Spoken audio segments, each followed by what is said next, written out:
কেমন করছিলেন কালকে? চিল্লাইছেন না?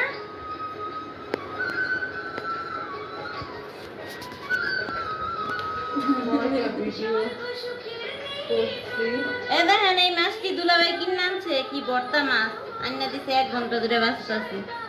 দেখেন